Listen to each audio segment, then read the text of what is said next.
The Night Walmart Watched. A simple trip turned strange. It was around 9 p.m. on a warm July evening. My friend and I had only planned to run a quick errand, just garbage bags. We figured it would take 5 minutes. But after grabbing the IBUE bags, we stuck around talking and browsing like usual.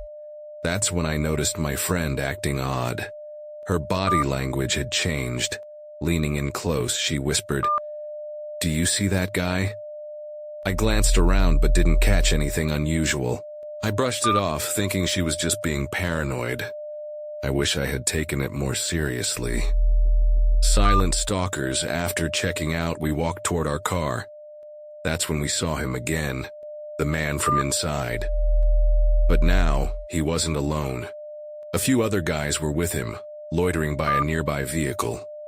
One of them was staring at us through the window. We decided to wait it out, hoping they'd leave. But then they pulled up closer, no words. Just silence and watching. My friend wasted no time. She threw the car in reverse and sped out of the parking lot. The men followed. High-speed terror. We were going 80 miles per hour in a 35 zone. And still, they stayed close behind us. At one point, they even passed us, waving like it was a game, only to pull into a church lot and circle back around. We couldn't go home. We didn't want them knowing where we lived. So we veered off onto a random road and headed toward a nearby convenience store, a sketchy place that sold booze, candy, and cigarettes, but had no gas pumps. We parked in the back and ran inside.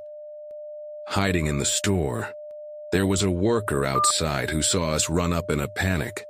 All we could say was, "We're being followed." He didn't hesitate. He headed to the front of the store.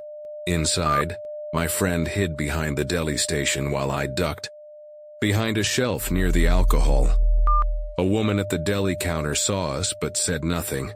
She knew something was wrong. Minutes passed, like hours. Then the front door opened. One of the men had entered the store. The confrontation, I stayed hidden, holding my breath, hoping he wouldn't come to the back. Luckily, the male worker returned shortly after. "They're gone," he told us. He had confronted them and told them he was family. Strangely, they didn't deny anything. They flat out admitted to following us. When confronted, they backed off and said they were just getting beer. The female worker later told us they were regulars, always hanging around, saying inappropriate things in Spanish, thinking no one could understand them. Another encounter, alone. On a separate night, I had to run to Walmart alone around 11:30 p.m. My baby was out of formula. I figured I'd be in and out like always. I grabbed the formula and paused to look at some baby clothes. That's when I noticed a man just staring. No blinking, no expression, just watching me. He had one hand resting near his crotch and didn't even pretend to look away when I noticed him. I muttered something awkward and tried to walk away. He followed. A line too far, I walked fast, picking up a few more items. At the self-checkout line, I noticed he was right behind me. He had nothing in his hands, until he reached for a candy bar and placed it behind my items. That's when I felt him touch me, then pinch me. I turned and yelled at him loudly. He looked shocked. The cashier froze, then told him to back away or she'd call security. He stepped aside, glaring at me the whole time. I paid and walked quickly toward the parking lot. He followed again.